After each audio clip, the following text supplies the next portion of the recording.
Bienvenido también a este espacio, Estudios Vida. Todos los viernes Cristóbal Linero lo presenta aquí en el magazine. Buenos días, Cristóbal, ¿cómo estás? Muy buenos días, José. La verdad que maravillosamente, José. Disfrutando y descansando en Cristo, que es nuestra paz y nuestro todo. Qué bueno, Cristóbal, pues agradecemos una vez más tu compañía al programa de Amigos, a la programación de Radio Solidaria y expectantes con el tema que nos vas a presentar en esta mañana. Adelante, cuando quieras. Pues muchas gracias, José. Bueno, queridos hermanos y hermanas, qué maravilloso de que en esta mañana podemos estar bajo el trono de Dios con un cielo despejado, preparado y disfrutando realmente de que tenemos un Dios que habla. Un Dios que podemos sentirlo, podemos tocarlo, podemos contemplarlo. Esto es algo maravilloso, de verdad. Así que estamos en este tema de la autobiografía de una persona que permanece en el lugar santísimo y vive por el Espíritu. Este era el apóstol Pablo y muchos de los hermanos de que en aquel tiempo realmente eran personas que representaban y expresaban a Dios aquí en la tierra.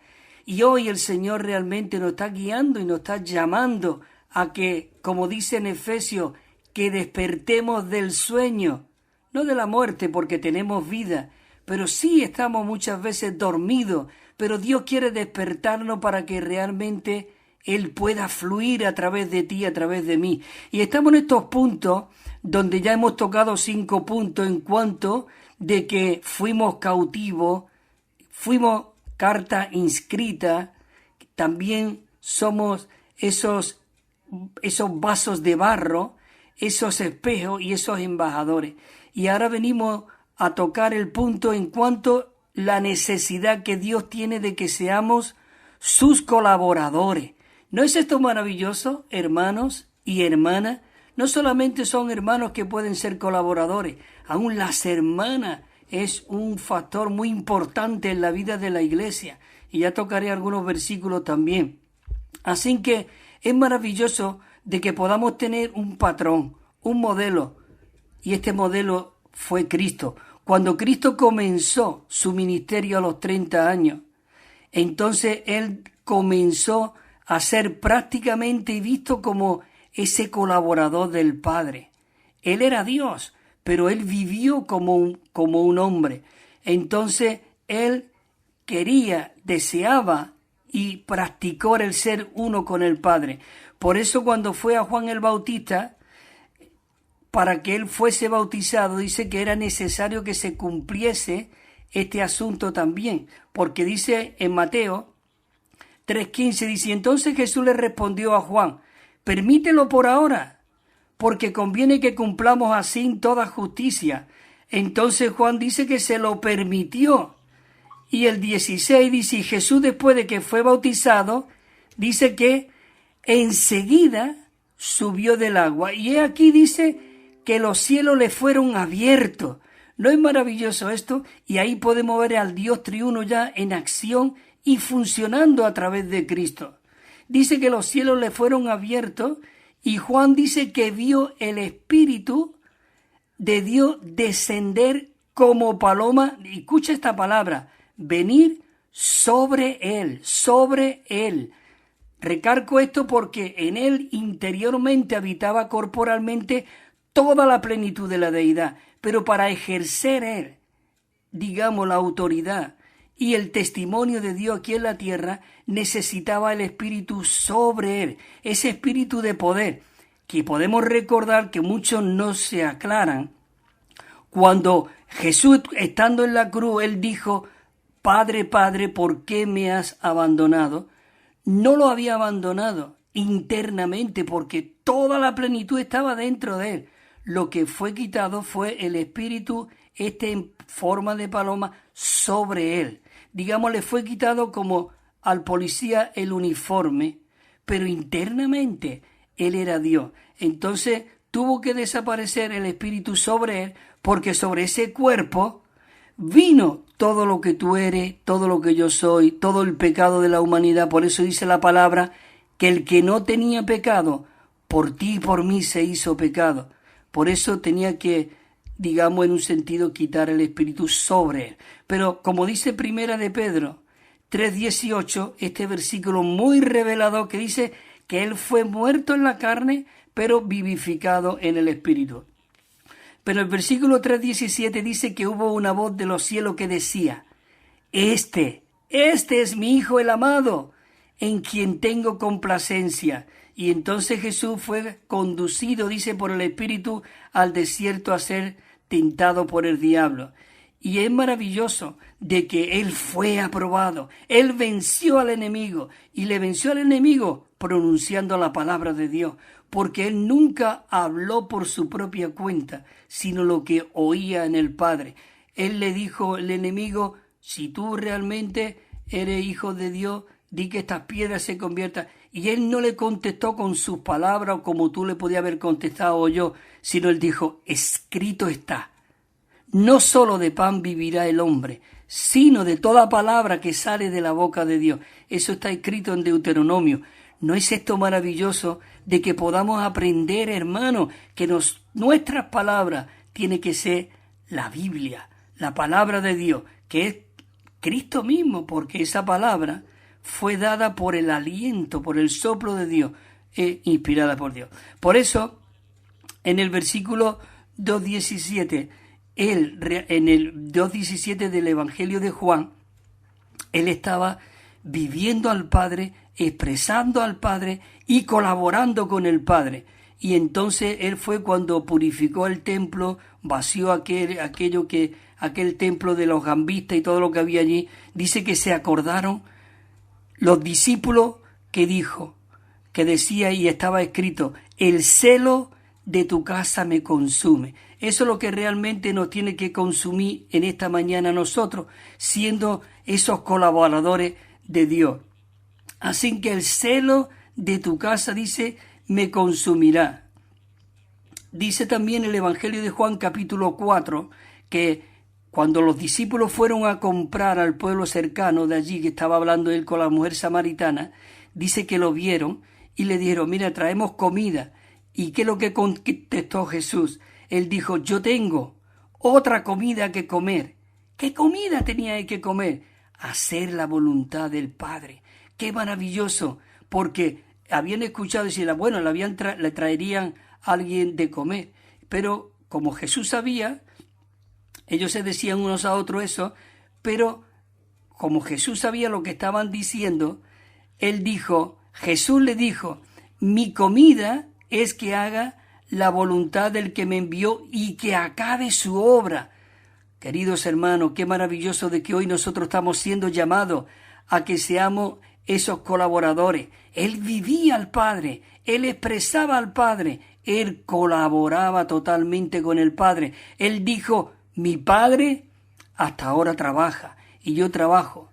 Nunca se ve ahí en la palabra de que, bueno, una vez solo que él dormía, que estaba en la popa, pero bueno, allí en aquella barca. Pero él siempre se menciona que en la noche subía a la montaña, porque él aun cuando estaba aquí no tenía ni dónde, dice, recostar su cabeza. Queridos hermanos, qué modelo tenemos aquí. Y dice que le perseguían a Jesús en el capítulo 5 de Juan y procuraban matarle porque dice que hacía las cosas en el día sábado. Si él era el sábado, él era el reposo, ¿no es maravilloso? Y entonces dice que Jesús le respondió: mi Padre hasta ahora trabaja y yo también trabajo. Este es el versículo 17 del Evangelio de Juan capítulo 5. Y yo también trabajo. Por esto, dice el 18, por esto los judíos más aún procuraban matarle. ¿Por qué lo procuraban matarle? Mira lo que dice este versículo. Dice: porque no solamente quebrantaba el día del sábado, sino que también decía a Dios su propio Padre. Su propio Padre. Hoy nosotros decimos: Dios, tú eres nuestro Padre. Hermano, nosotros tenemos que saber cuando decimos esas palabras dónde nos encontramos. Porque decir Padre, dice aquí este versículo, dice haciéndose igual a Dios. Es decir, que cuando nosotros decimos que Dios es nuestro Padre, es porque somos sus hijos, tenemos su vida, tenemos su naturaleza. Es maravilloso. El 19 dice: entonces respondió Jesús y les dijo: de cierto os digo, No puede el Hijo hacer nada por sí mismo, sino lo que ve hacer al Padre, porque todo lo que hace el Padre, dice, también lo hace el Hijo igualmente. Y hoy el Padre está dentro de nosotros, así que, hermanos y hermanas, somos los colaboradores de Dios. Mira lo que dijo también el Señor Jesús en el capítulo 6, versículo 57. Dice, como me envió el Padre viviente, el Padre viviente lo envió, dice, y yo vivo por causa del Padre. Hay una causa. Por eso también el capítulo 3 de Efesios, Pablo dijo, por esta causa doblo mis rodillas. Hay una causa, y esa causa es que Dios quiere establecer su reino aquí en la tierra, y nosotros supuestamente deberíamos de ser sus colaboradores, aquellos que realmente seguimos al Cordero por donde quiera que va. Dice, asimismo, dice este versículo, la segunda parte, asimismo, dice, el que me come, el que se nutre de este Cristo maravilloso, dice, él también vivirá por causa de mí. ¿No es esto maravilloso? Señor Jesús. El Señor Jesús dice que iba caminando por el mar. Él ya estaba buscando esos colaboradores, esos apóstoles, esos aquellos que iban a ser los representantes de Dios aquí en la tierra. Y mira lo que dice en el capítulo 4 de Mateo. Dice que él caminaba junto al mar de Galilea y dice que vio a dos hermanos, a Simón, llamando Pedro, y Andrés su hermano. Y dice que estaban echando las redes al mar, porque ellos eran pescadores. Pero mira lo que dice Jesús. Y Jesús le dijo, venid en pos de mí, y os haré pescadores de hombres. Hoy nosotros somos esos pescadores de hombres. Maravilloso. Pero mira lo que dice. Y ellos, dejando, dice, al instante las redes, le siguieron. Esto que maravilloso, hermano. Dice que soltaron las redes y al instante, pero es que dice que un poco más adelante en el 21, dice, y pasando de allí, vio también a otros dos hermanos, a Jacobo, hijo de Zebedeo, y su hermano, y dice que estaban en la barca con Zebedeo su padre, estaban remendando sus redes. Y dice que Jesús los llamó. Hermano, ¿qué tendría este Jesús? ¿Qué desprendía? ¿Qué aroma? ¿Qué atracción? Oh, queridos hermanos, nosotros hoy tenemos que decir, Señor, sigue tú enamorándome locamente por ti, Señor, y por tus asuntos. Pero mira, dice que Jesús los llamó.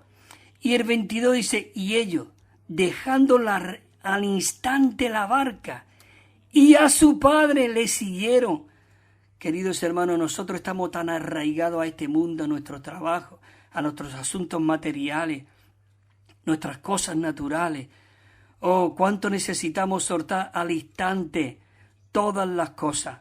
Así que venimos a este sexto aspecto de esta persona que vive en el Espíritu, en el lugar santísimo. Y esto consiste en que nosotros seamos esos colaboradores de Dios. Y quiero hablar de Pablo. Pablo dice, nosotros, dice el versículo en 2 de Corintios, nosotros como colaboradores suyos, dice, os rogamos también que no recibáis en vano la gracia de Dios. ¿No es maravilloso esto que hoy nosotros podamos ser esos colaboradores de Dios? Bueno, porque me queda ya poquito tiempo, un par de minutos, 3, y me permite, José. La letra que voy a leer aquí dice, para que nosotros podamos ser los colaboradores de Dios, dice, es preciso que nosotros estemos atados a Él. Es como el que dos se junta y atamos las dos piernas de estas dos personas, no se pueden separar, tienen que correr juntos. Está en tres piernas. Nosotros necesitamos ser esos colaboradores con Dios, que estamos pegados a Él y Él pegado a nosotros. Señor Jesús, dice que necesitamos ver cuáles son las señales que prueban que nosotros podamos ser esos colaboradores de Dios. Y entonces vemos aquí un punto que dice que en 2 de Corintios 6, ahí podemos ver 18 requisitos que Dios realmente necesita que un ministro del nuevo pacto pueda llenar su deseo. Y mira el versículo aquí. Dice, aconteció un poco más adelante, dice también de que Jesús iba de ciudad en ciudad, lo vemos. Y dice que iba de aldea en aldea, predicando y anunciando el evangelio del reino de Dios. Y dice que los 12 iban con él. Lo que quiero ver estos versículos es para que vean que solamente se ven los apóstoles, pero detrás de esa escena también habían hermanas. Mira lo que dice en Lucas también, que estamos viendo aquí. Dice, y algunas mujeres que habían sido sanadas de espíritu maligno y de enfermedades, María, la que se llamaba Magdalena, y la que habían salido 7 demonios, y escucha estos versículos también que viene, dice, y también dice Juana, mujer de Chuza, intendente de Herodes. No eran solamente pecadoras las que le seguían, las que habían sido sanadas de demonios, sino aún mujeres de intendente de Herodes. Y también Susana, dice, y otras muchas que le ministraban, escucha, de sus bienes. Así que, hermanas, es muy importante para la vida de la iglesia, pero sin embargo estas hermanas estaban ahí detrás de la escena. Señor Jesús, qué maravilloso de que hoy en la vida de la iglesia hayan hermanas que oran, que velan, que suministran y oran por los hermanos. Así que hay más puntitos aquí en cuanto, porque tengo que mencionar estos 18 puntos, pero no me va a dar tiempo. Así que la semana que viene seguiré compartiendo un poquito más en cuanto a la necesidad de que nosotros seamos los que cooperamos con Dios, los colaboradores que Dios está buscando. Así que el Señor os siga bendiciendo y fortaleciendo. Y gracias, José y Radio Solidaria, por permitirme de compartir esta riqueza de nuestro amado Jesús. Amén, José. Gracias.